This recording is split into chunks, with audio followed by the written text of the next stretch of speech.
got so motherfucking design on right now.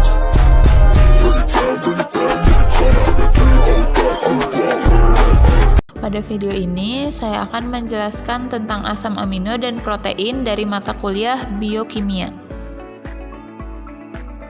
Yang pertama ada asam amino. Asam L-amino adalah bahan pembangun protein sebagai unit monomer atau blok bangunan protein yang bergabung bersama secara kovalen dalam ikatan peptida. Asam amino dibangun menjadi protein melalui proses penerjemahan menggunakan kode genetik.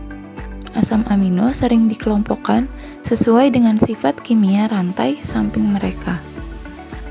Selanjutnya ada struktur asam amino. Struktur asam amino secara umum adalah salah satu atom C yang mengikat 4 gugus, yaitu ada gugus amina atau NH2 di sini pada tabel kuning.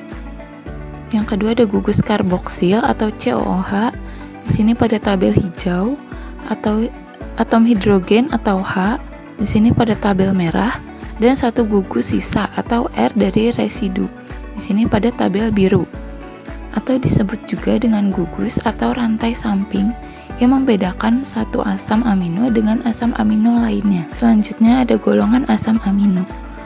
Golongan asam amino dibagi menjadi dua, yaitu ada asam amino esensial. Asam amino esensial tidak dapat diproduksi dalam tubuh sehingga harus ditambahkan dalam bentuk makanan.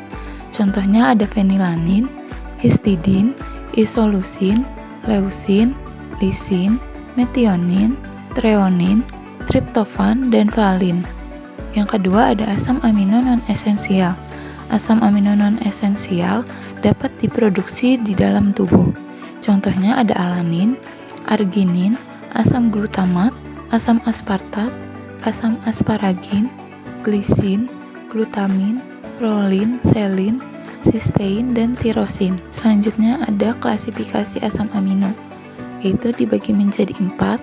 Yang pertama ada asam amino dengan gugus R nonpolar atau tidak mengutup. Gugus nonpolar adalah gugus yang mempunyai sedikit atau tidak mempunyai selisih muatan dari daerah satu ke daerah yang lain. Golongan ini terdiri dari asam amino yang mengandung gugus alifatik, yaitu ada glisin, alanin, prolin, dan valin. Dengan gugus aromatik, yaitu ada fenilanin, tirosin, dan triptofan. Dan yang mengandung atom sulfur yaitu ada metionin. Selanjutnya yang kedua ada asam amino dengan gugus R mengutup tak bermuatan. Golongan ini lebih mudah larut dalam air dari golongan yang tak mengutup karena gugus R mengutup dapat membentuk ikatan hidrogen dengan molekul air, yaitu ada serin, treonin, sistein, asparagin, dan glutamin. Yang ketiga, ada asam amino dengan gugus R bermuatan negatif atau asam amino asam. Golongan asam amino ini bermuatan negatif pada pH 6 sampai 7 dan masing-masing mempunyai 2 gugus karboksil atau COOH, yaitu ada asam aspartat dan asam glutamat. Dan yang keempat ada asam amino dengan gugus R bermuatan positif, yaitu atau asam amino basa.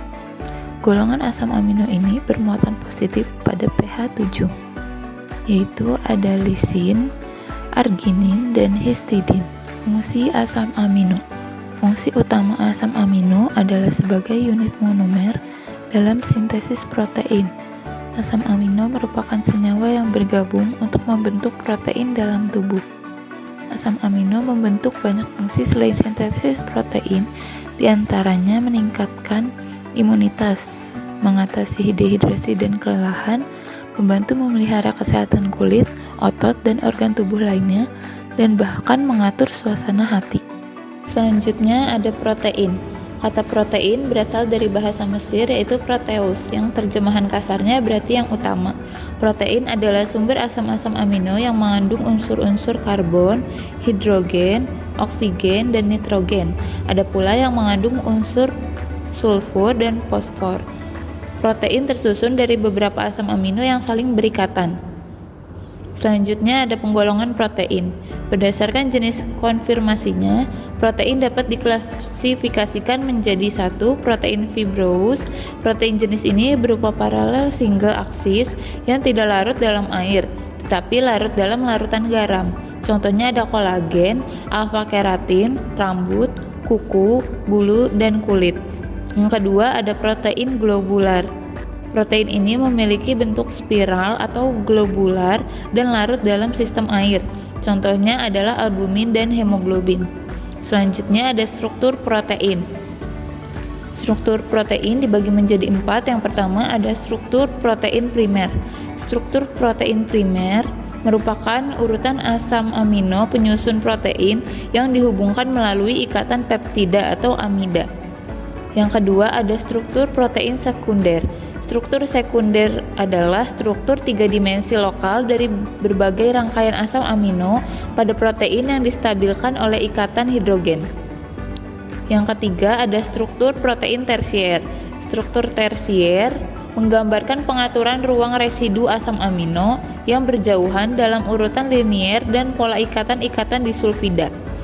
Dan yang keempat ada struktur protein quaterner, menggambarkan pengaturan subunit protein dalam ruang. Protein dengan 2 atau lebih rantai polipeptida yang terikat oleh kekuatan non-kovalen memperlihatkan struktur kovalen. Selanjutnya ada fungsi protein. Protein adalah nutrisi yang berperan besar dalam penyusun hampir semua sel tubuh, termasuk tulang, otot, paru-paru, rambut, hingga kulit. Protein juga berfungsi memelihara atau memperbaiki jaringan tubuh yang rusak. Selain itu, protein juga berfungsi sebagai sumber energi, menjaga sistem kekebalan tubuh, membentuk sebagian besar hormon tubuh seperti insulin, glukagon, HGH, ADH, dan ACTH, dan mengangkut zat ke seluruh aliran darah seperti vitamin, mineral, senyawa gula darah, kolesterol, dan oksigen. Selanjutnya ada sumber protein, yaitu ada protein nabati. Hampir sekitar 70% penyedia protein di dunia berasal dari bahan nabati atau hasil tanaman, terutama berasal dari biji-bijian atau serealia dan kacang-kacangan. Sayuran dan buah-buahan tidak memberikan kontribusi protein dalam jumlah yang cukup berarti. Sebagian besar penduduk dunia menggunakan serealia, terutama beras, gandum, dan jagung, sebagai sumber utama kalori yang ternyata sekaligus juga merupakan sumber protein yang penting. Dan yang kedua ada protein hewani. Hasil-hasil hewani yang umum digunakan sebagai sumber protein adalah daging, telur, susu, dan ikan. Protein hewani disebut sebagai protein yang lengkap dan bermutu tinggi karena mempunyai kandungan asam amino esensial yang lengkap, susunannya mendekati apa yang diperlukan oleh tubuh.